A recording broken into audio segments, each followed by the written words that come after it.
Assalamu alaikum everyone, this is me Abu Ahmed Chaudhary and welcome to AMI chemistry class. Today we are going to start a new chapter inshallah.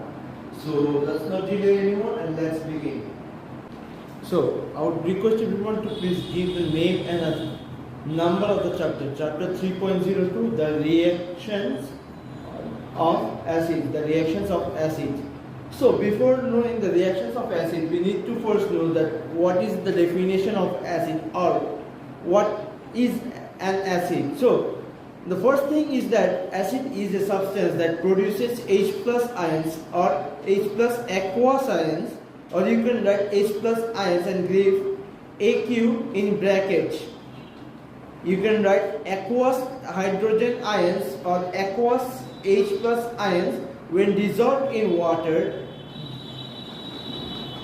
Acid is a substance that produces H plus ions aqueous when dissolved in water. See, here we are writing it in dissolved in water. We are writing dissolved in water. That is why it is producing H plus ions which are aqueous, means that water is present. In the hydrogen ions, water is present. So that is why acid is a substance that produces H plus ions aqueous when dissolved in water, full stop. The higher the concentration of hydrogen ions in the solution, the lower the pH. The higher the concentration of hydrogen ions in the solution, the lower the pH. Which means that in the pH level 1, 2, in the pH level 1, 2 indicates that the acid is very strong. 1, 2, 0, 1, 2 indicate 1, 2 indicates that the acid is very strong, and as far as big the pH number will be, it shows that the acid is weak. So we have learned in the previous chapter that there are two types of acid, weak acid and strong acid. Strong acids are that acid which has a pH level less than 3 or less than 2. That's the less than 2 is the strong acid, and above than 2 it is weak acid.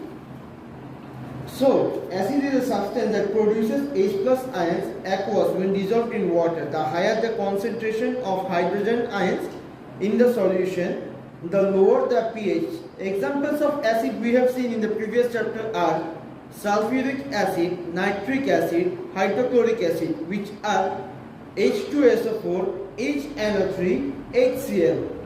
Acid, two types of acid, strong acid and weak acid. Strong acids are like hydrochloric acid, nitric acid, sulfuric acid, and weak acids are organic acid and ethanoic acid like CH3, COOH. In strong acids, H plus ions are fully ionized. In strong acids, H plus ions are fully ionized. In weak acid, H plus ions are partially ionized. So this is about acid we have learned in the previous chapter, and that was just a basic rememberation or just a basic concept which I have lectured right now from the previous chapter about acid. So the first thing we need to learn here is that the reaction of acids with alkali, the reaction of acids with alkali. Now let's come to the point that what is an alkali. Now let's come to the point that what is an alkali. Alkali is a substance which contains OH minus ions. Alkali is a substance which contains OH minus ions. Do not worry, I am writing the definition of alkali also. And those who haven't seen my previous lecture, please go and see the previous lecture on chapter 3.01, acids, alkalis. Let me write the definition of alkalis. So here, as you guys are seeing, that I have written the definition of an alkali. Alkali is a substance which contains OH minus ions. Alkali is a substance which contains OH minus ions. Base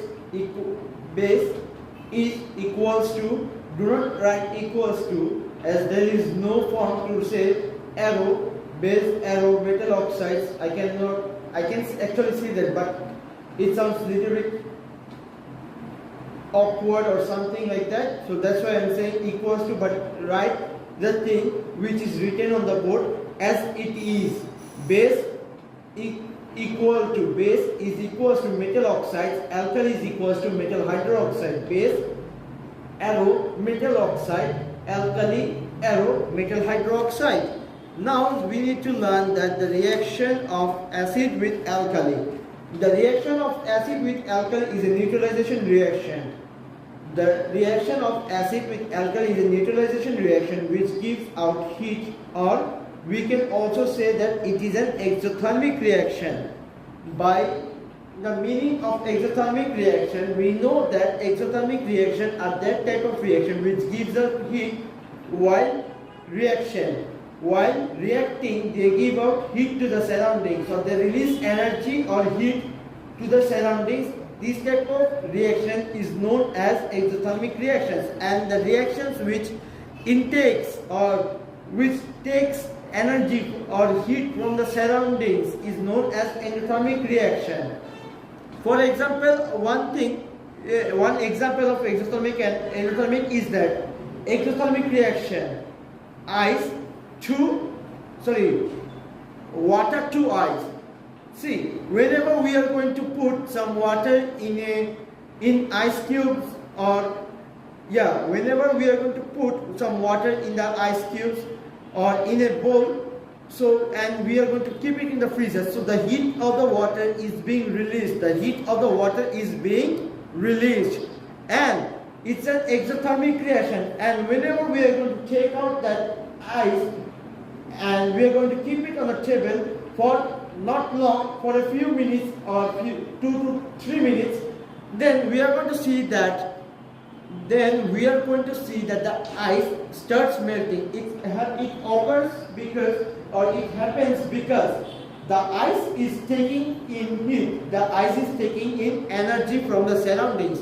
The ice is gaining energy from the surroundings, which makes it an endothermic reaction. And exothermic is that water is forming into ice is an exothermic reaction, as water is giving out its heat to the surroundings, which is why there is a loss of energy in water, and that's why the water is freezing. The water we usually drink or we usually use in our daily life, in our homes, is not pure water. The water we use or drink in our home, or the water we use in regular basis is not pure water. As you will see that pure water melts, pure water boils at 100 degrees Celsius and melts at 0 degrees Celsius, which means that when we are going to boil pure water, it will exactly boil at 100 degrees Celsius. And whenever there is a mixture of something in the water, it is going to boil at different level. It's not going to boil at 100 degrees Celsius. It may boil at 101, or it may boil at 99 degrees Celsius, or 98 or 150 degrees Celsius, but it won't boil exactly at 100 degrees Celsius. So it is not pure water. However, whenever we are going to use when we are going to use these kind of things in reactions, we are always gonna take the water as pure water. That's O-level IGCSE concept or an IL concept, which is still not needed in this chapter. So let's learn which is in this chapter. So the reaction of acid with an alkali is a neutralization reaction. By neutralization reaction, I mean that the acid is and the alkali, when it's gonna react, so it will form salt and water. When an acid and water reacts, when an acid and alkali reacts, it forms salt and water. For example, hydrochloric acid plus sodium hydroxide. Hydrochloric acid is an acid and sodium hydroxide is an alkali. So whenever we are going to react these two things, it will form a sodium chloride salt, and so it will produce a sodium chloride salt and water, H2O liquid. Let me write the definition. Let me write what happens when an acid reacts with alkali, and also write the word equation with an example of chemical equation. See, I have written the reaction. What happens when what happens when an acid reacts with alkali? The reaction of an acid with an alkali is a neutralization reaction, which gives out heat, or we can say that it is an exothermic reaction. If this question is asked for 3 marks, then the first mark is for that. For the first mark will be given to you for understanding that, and when an acid and alkali reacts, it is a neutralization reaction. The first mark will be for this thing. The second mark will be for understanding that it gives out heat, and the third one is that you have written that it is an example of exothermic reaction. Let me mark the key points. See, the reaction of an acid with an alkali is a neutralization reaction which gives out heat, or we can say that it is an exothermic reaction. Full stop. So I have given bracket with red marker for 3 in 3 different places, and these 3 different places are 3 different key points, and these 3 different, if the answer is asked for 1 mark, then the first line is okay, that anti-neutralization reaction. If it's for 2 marks, you can say that which gives out heat, full stop. And if it's given 3 marks, then you have to write all the 3 key points, that the reaction of an acid with alkali, or the reaction of an acid with an alkali is a neutralization reaction, 1 mark, which gives out heat, or which gives out heat, 2 marks. Or we can say that it is an exothermic reaction, full stop, 3 marks. Now, by W dot E, I mean that word equation. Don't write W dot E, write word equation.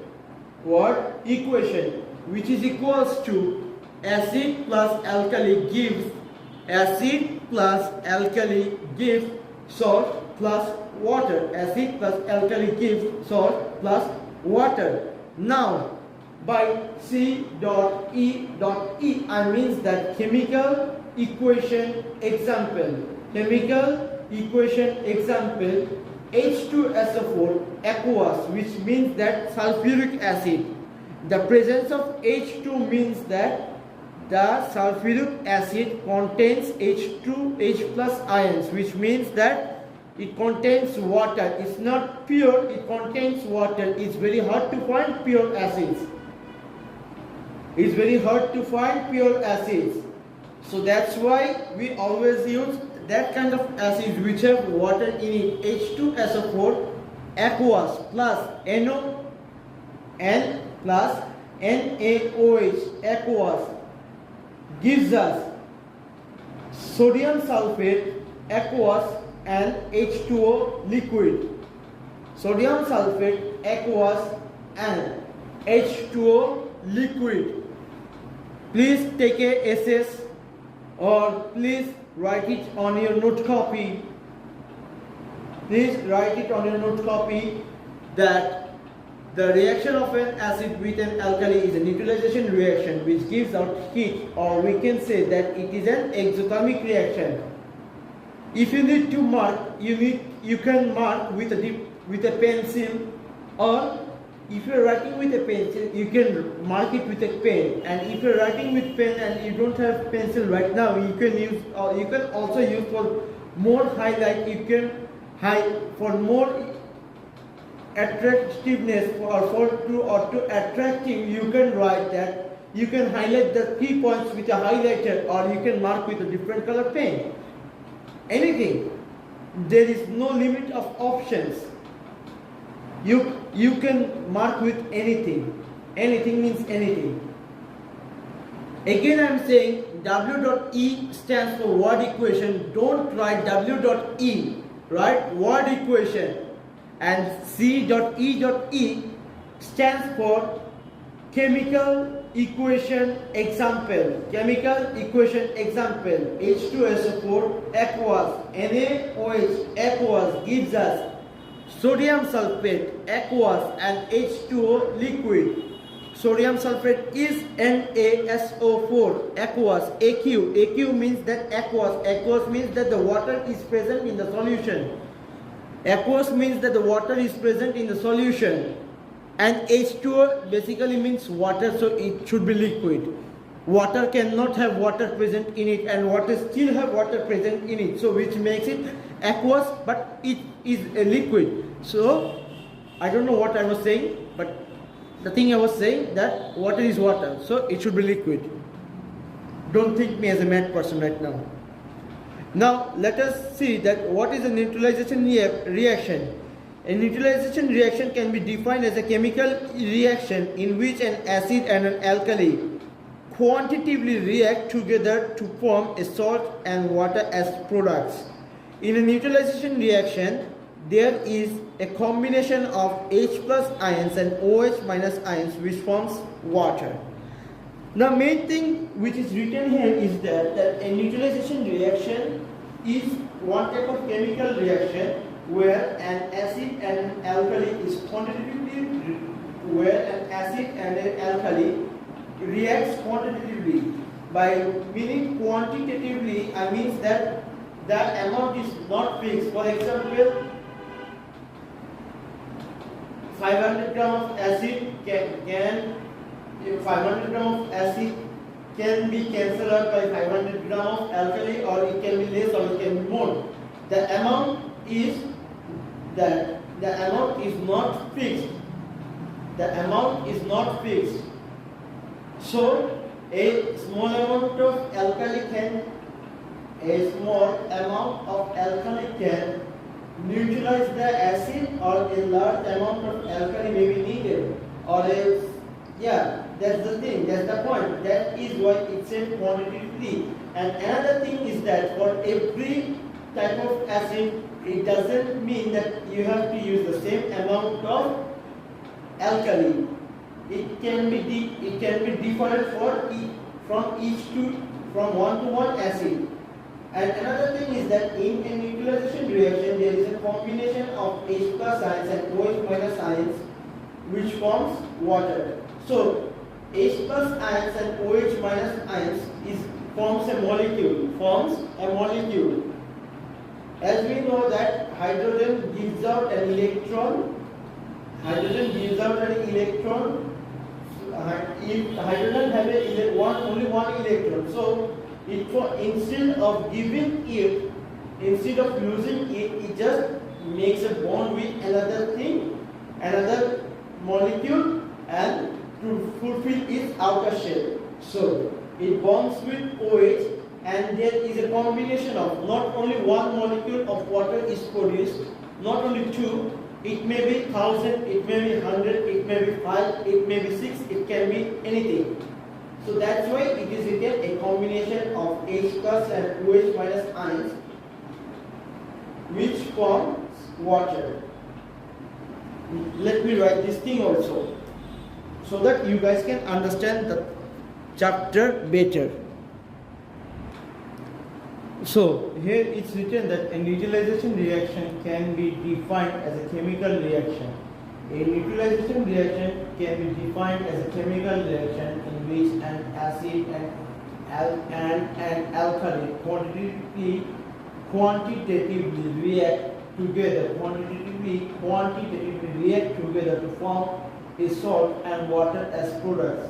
In a neutralization reaction, there is a combination of H plus and OH minus ions which forms water.